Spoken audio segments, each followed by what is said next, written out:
Good morning sa lahat. Basa na tayo nating libro guys. Magandang balita, Biblia. 25 January 2025. Nandito na tayo sa aklat ng ang unang sulat ni Pablo kay Timoteo.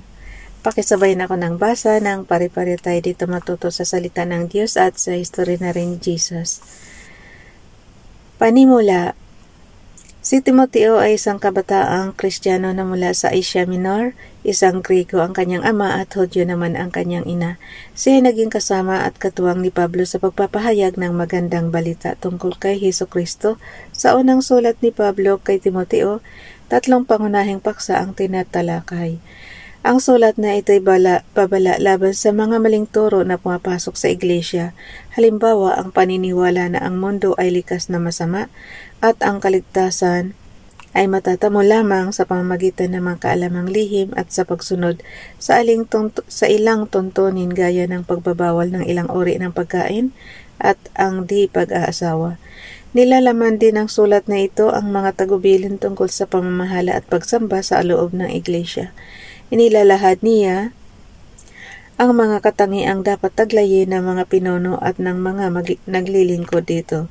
Si Timoteo ay pinapayuhan din ng sumulat na maging mabuting lingkod ni Hesukristo at pinapaalalahanan tungkol sa mga pananagutan niya sa kapwa pananampalataya. Nilalaman, Panimula chapter 1 verse 1 to verse 2. Mga turo tungkol sa iglesia at sa mga pinuno nito, chapter 1 verse 3 to chapter 3 verse 16, mga tagubilin kay Timoteo tungkol sa kanyang gawain, chapter 4 verse 1 to chapter 6 verse 21. Timoteo chapter 1 verse 1, mula kay Pablo na apostol ni Kristo Jesus ayon sa utos ng Diyos na ating tagapagligtas at ni Kristo Jesus na ating pag-asa. Verse 2, kay Timoteo na tunay kong anak sa pananampalataya. Sumaiyo nawa ang pagpapala, habag at kapayapaang buhat sa Diyos Ama at kay Kristo Jesus na ating Panginoon. Babala tungkol sa maling katuruan. Timoteo chapter 1 verse 3, gaya ng ipinakiusap ko sa iyo bago ako pumunta sa Macedonia, nais kong manatili ka sa Efeso upang utusan mo ang ilang tao diyan na huwag magturo ng maling aral. Verse 4, at huwag nilang pag-aksayahan ng panahon ang mga alamat at mahabang talaan ng mga angkan. Iyan ay pinagmumulan lamang ng mga pagtatalo at hindi nakakatulong sa tao upang matupad ang plano ng Diyos sa pamamagitan ng pananampalataya. Verse 5, ang layunin ng tagubiling ito ay upang magkaroon kayo ng pag-ibig na nagbumula sa pusong dalisay, malinis na budhi at tapat na pananampalataya.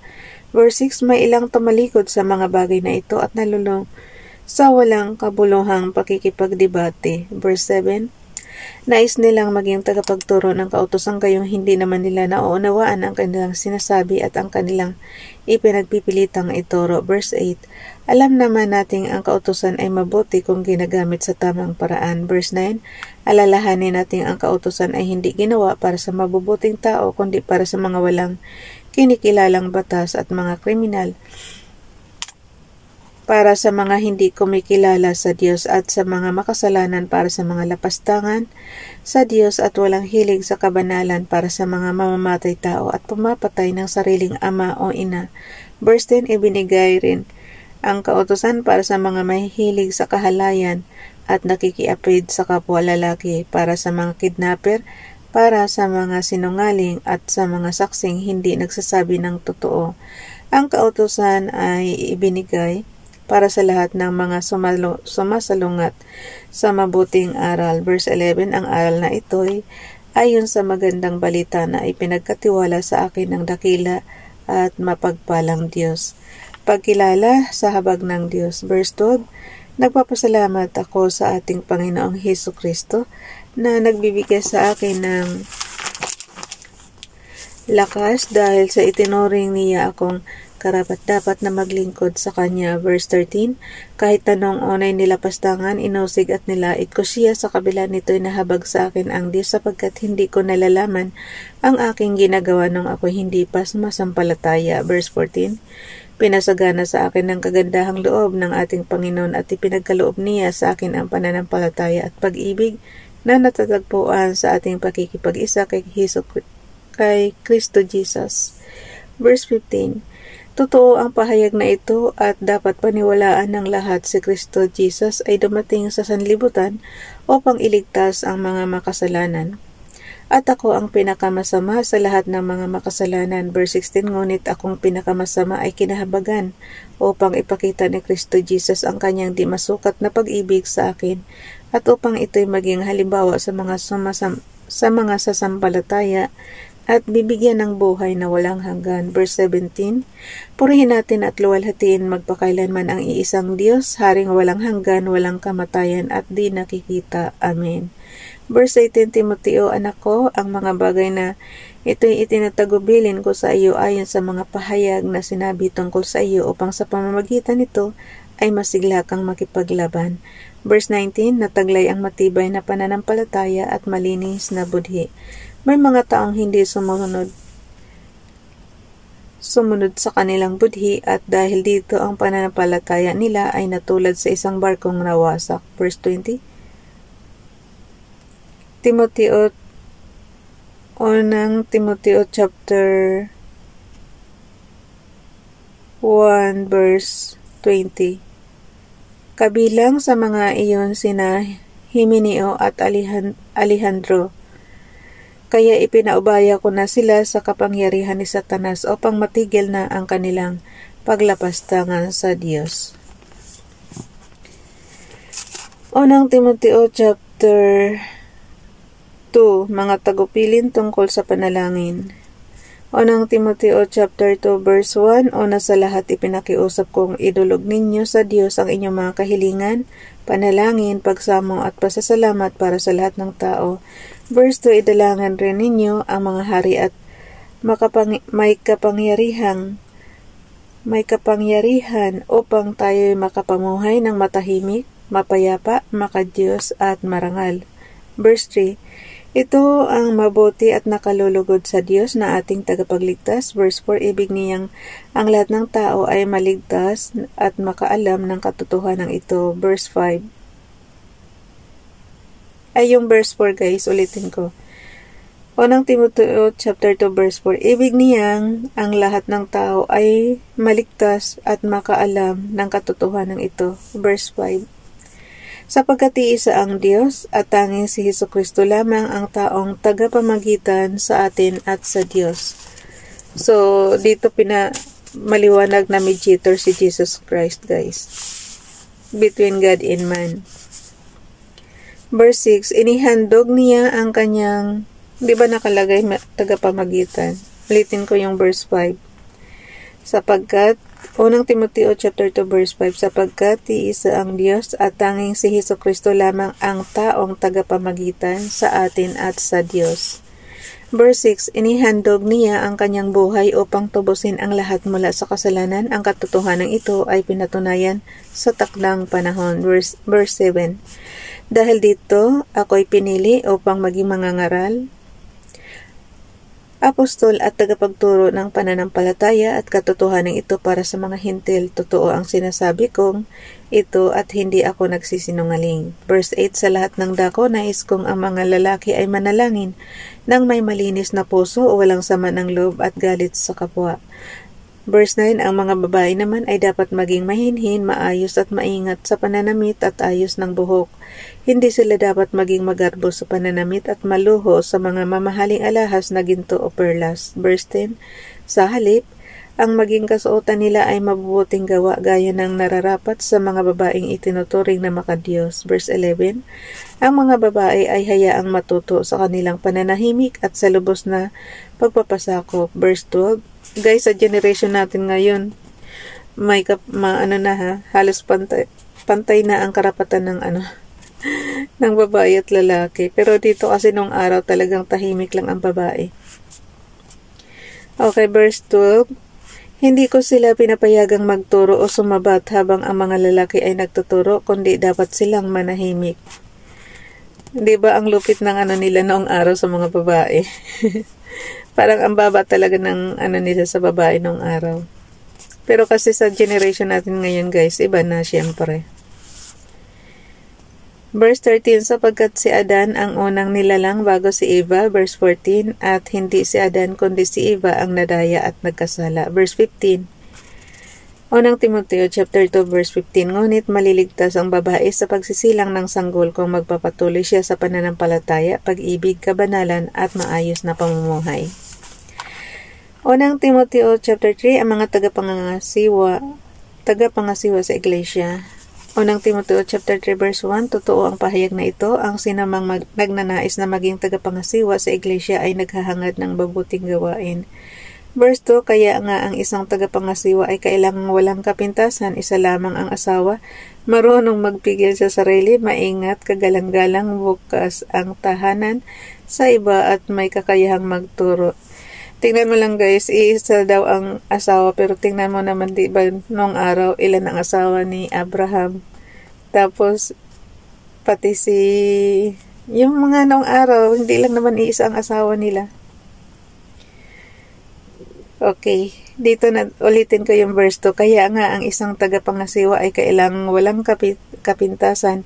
Isa lamang ang asawa, marunong magpigil sa sarili, maingat, kagalang-galang, bukas ang tahanan sa iba at may kakayahang magturo.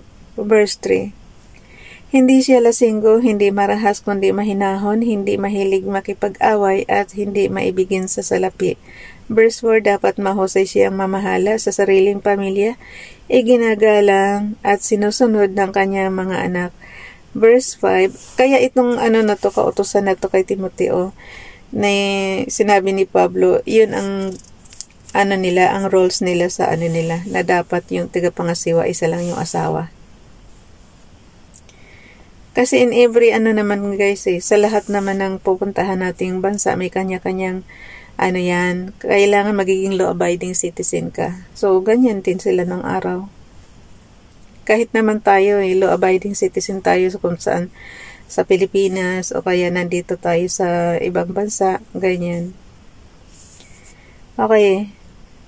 Yung ulitin ko yung verse 4, dapat mahusay siyang mamahala sa sariling pamilya, iginagalang at sinusunod ng kanyang mga anak. Verse 5, sapagkat paano siya Verse 5 guys, sapagkat paano siyang makakapangasiwa ng maayos sa iglesia ng Diyos kung hindi niya maiayos ang sarili niyang pamilya.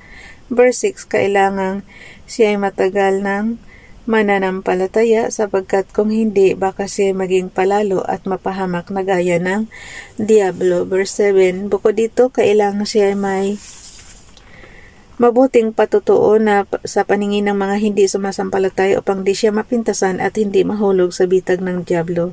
Ang mga tagapaglingkod sa iglesia. Unang Timoteo chapter 3 verse 8, ang mga tagapaglingkod naman ay dapat ding maging kagalang-galang, tapat, mangusap, hindi lasinggo at hindi sakim sa salapi. Verse 9, kailangan sila'y tapat sa pananampalataya na ating ipinapahayag at may malinis na budhi. Verse 10, kailangang subukin mo na sila at kung mapatunayang sila'y karapat-dapat, saka sila gawing mga tagapaglingkod. Verse 11, gayon din naman ang mga babaeng tagapaglingkod ay dapat maging kagalang-galang, hindi tsismosa, mapagtimpi at matapat sa lahat ng mga bagay. Verse 12, nasasagasaan talaga lagi yung mga marites, hindi tsismosa. Okay, yung verse 12, ang mga tagapaglingkod sa iglesia ay dapat isa lamang ang asawa at maayos mga siwa sa kanilang mga anak at sambahayan. Verse 13, ang mga tagapaglingkod na tapat sa tungkulin ay iginagalang ng mga tao at buong tiwalang makapagpapahayag tungkol sa pananampalataya kay Kristo Jesus, ang hiwaga ng ating relihiyon. Verse 14, umaasa akong magkikita tayo sa lalong madaling panahon, ngunit isinulat ko ang mga ito. Verse 15, upang kung hindi man ako makarating agad ay malaman mo kung ano ang dapat na maging ugali ng mga taong kabilang sa sambahayan ng Diyos na buhay sa iglesia na haligi at saligan ng katotohanan. Verse 16, hindi maikakaila na napakadakila ng hiwaga ng ating relihiyon. Ano po ba religion nyo? Hindi naman kasi binabanggit dito Siya ay nahayag ng, tanong ko lang yun dapat kasi linawin talaga kung anong religion nila Verse 16, hindi maikakaila na napakadakila ng hiwaga ng ating relihiyon. Siya ay nahayag ng maging tao, pinatunayang matuwid ng Espiritu at nakita ng mga anghel, ipinangaral sa mga hintil, pinaniwalaan sa lahat at itinaas sa kalangitan. Mga huwad na guro, unang Timoteo chapter 4 verse 1, maliwanag ang sinasabi ng Espiritu na sa mga huling araw ay iiwan ng ilan ang pananampalataya, susunod sila sa mga mapanlinlang na espiritu at sa mga katuruan ng mga demonyo. Verse 2, ang mga katuruang ito'y pinalalaganap ng mga taong sinungaling at may mga manhid na budhi. Verse 3, ipinagbabawal nila ang pag-aasawa at ang ilang uri ng pagkain, mga pagkaing nilikha ng Diyos o pangkaining may pasasalamat sa mga mananampalataya at nakakaunawa ng katotohanan. Verse 4, ang lahat ng nilikha ng Diyos ay mabuti at walang dapat ipalagay na masama, sa halip ay dapat tanggaping may pagpapasalamat. Verse 5, sapagkat ang mga ito'y nililinis ng salita ng Diyos at ng panalangin. Mabuting lingkod ni Kristo Jesus.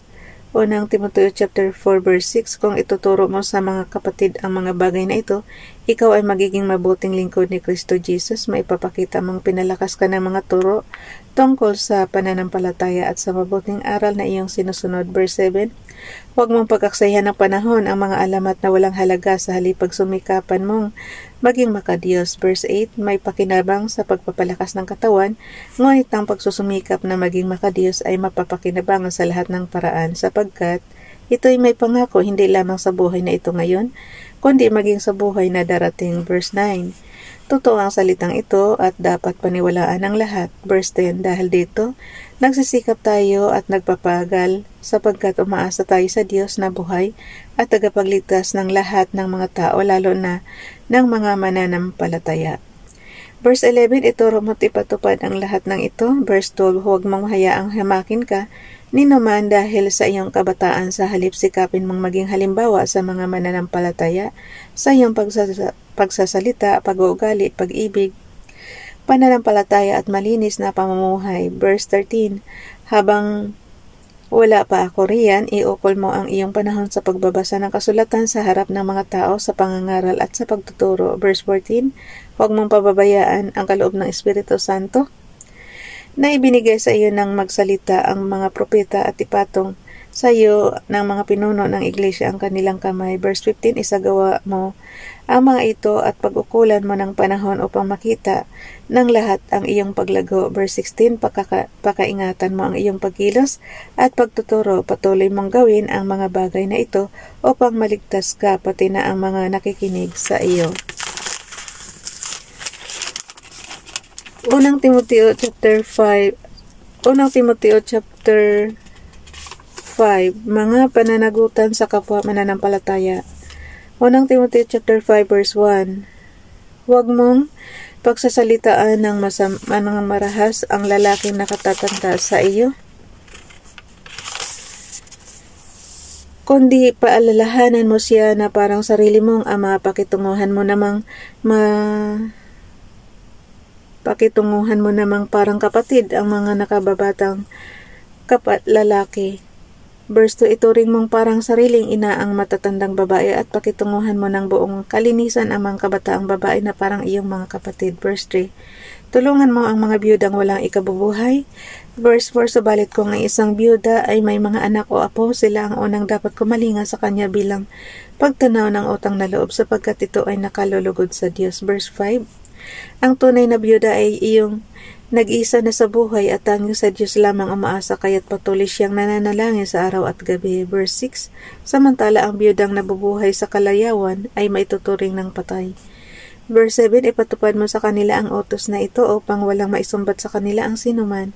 Verse 8, ang sinumang hindi kumakalinga sa kanyang mga kamag-anak, lalo na sa mga kabilang sa kanyang pamilya, ay tumatalikod sa pananampalataya at mas masama pa kaysa sa isang di mananampalataya. Verse 9, ang biyudang dapat isama sa listahan ng tutulungan ay yung di bababa sa 60 taong gulang, minsan lamang nag-asawa.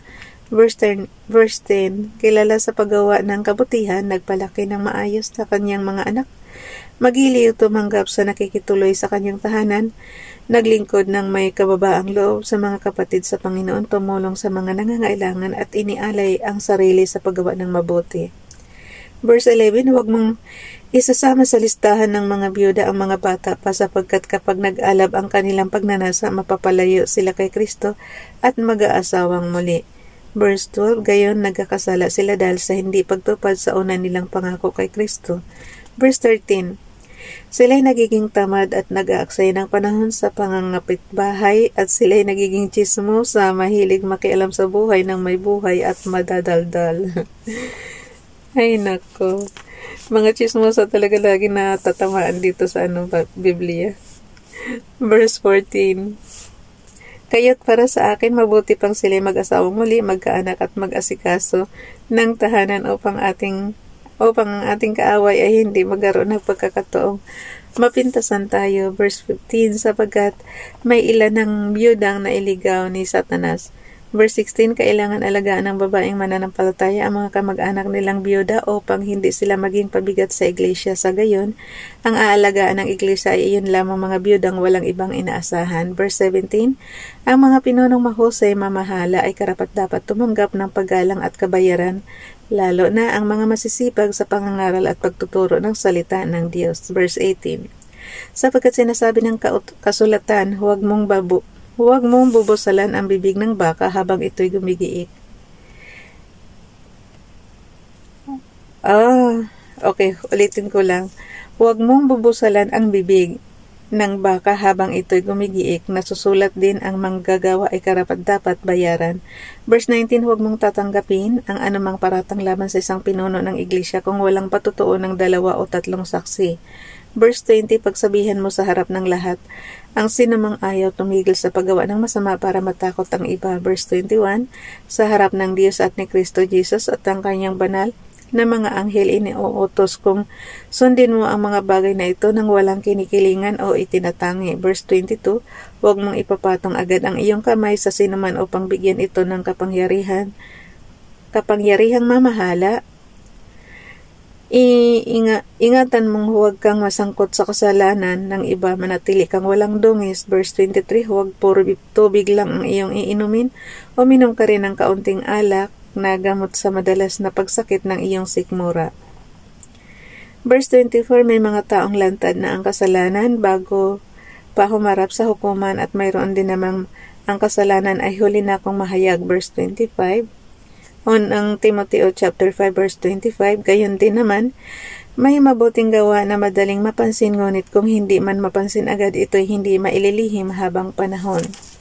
Unang Timoteo chapter 6 verse 1, ang mga alipin ay dapat magpakita ng buong paggalang sa kanilang mga amo upang walang masabi laban sa pangalan ng Diyos at sa ating mga aral. Verse 2, at kung ang kanila namang amo ay kapwa nila Kristiyano, hindi sila dapat magkulang ng paggalang sa mga ito sa dahil lang sila'y magkapatid sa pananampalataya. Dapat pa nga nilang pagbutihin ang kanilang paglilingkod, sapagkat ang pinaglilingkuran nila ay kaisa sa pananampalataya at pag-ibig. Mga huwad na guro at mga tunay na kayamanan, ituro mo't ipatupad ang mga bagay na ito.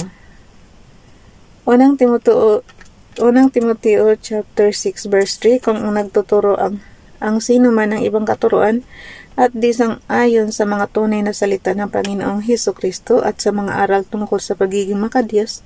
Verse 4, siya ay nagyayabang ngunit walang nalalaman. Sakit na niya ang manuligsa at makipagdebate tungkol sa mga salita, mga bagay na humahantong sa inggitan, alitan, kotyaan at pagbibintang. Verse 5, mahilig din siyang makipagdebate sa mga taong baluktot ang pag-iisip at di kumilala sa katotohanan. Ang akala ng mga ganitong tao ay paraan ng pagpapayaman ang relihiyon. Verse 6, kung sa bagay, malaki nga ang mapapakinabang sa relihiyon kung ang tao'y marunong masiyahan. Verse 7, wala tayong dalang anuman sa sanlibutan at wala rin tayong madadalang anuman pag alis dito. Verse 8, kaya nga dapat na tayong masiyahan kung tayo'y may kinakain at isinusuot, Verse 9, ang mga nagnanasang yumaman ay nahulog sa tukso at nasisilo sa bitag ng masasamang hangaring magtutulak sa kanila sa kamatayan at kapahamakan. Verse 10, sapagkat ang pag-ibig sa salapi ay ugat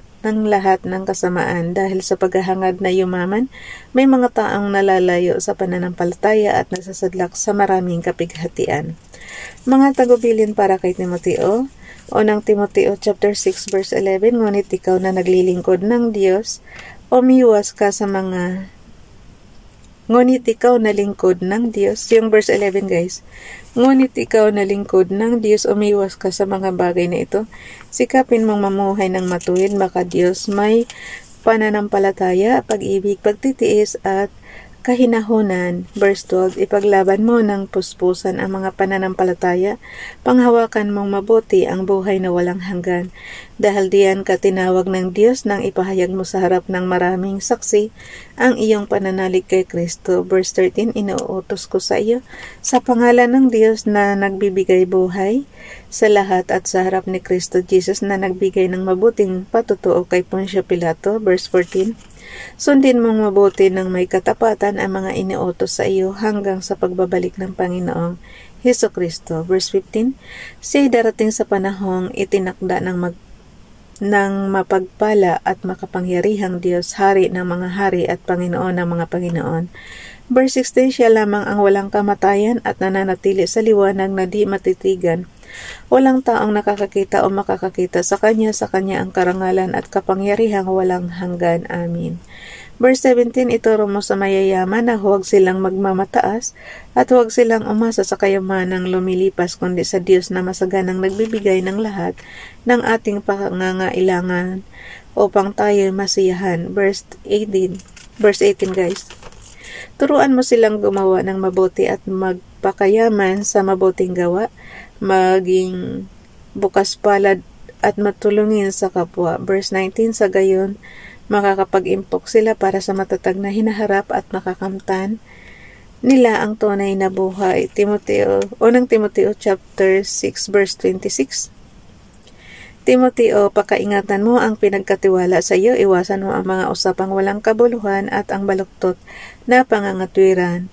Unang Timoteo chapter 6 verse 21, dahil sa kanilang pagmamarunong may mga taong nalihis sa pananampalataya. Pagpalain nawa kayo ng Diyos. Bukas na itong ang ikalawang sulat ni Pablo kay Timoteo guys. Bye everyone. God bless.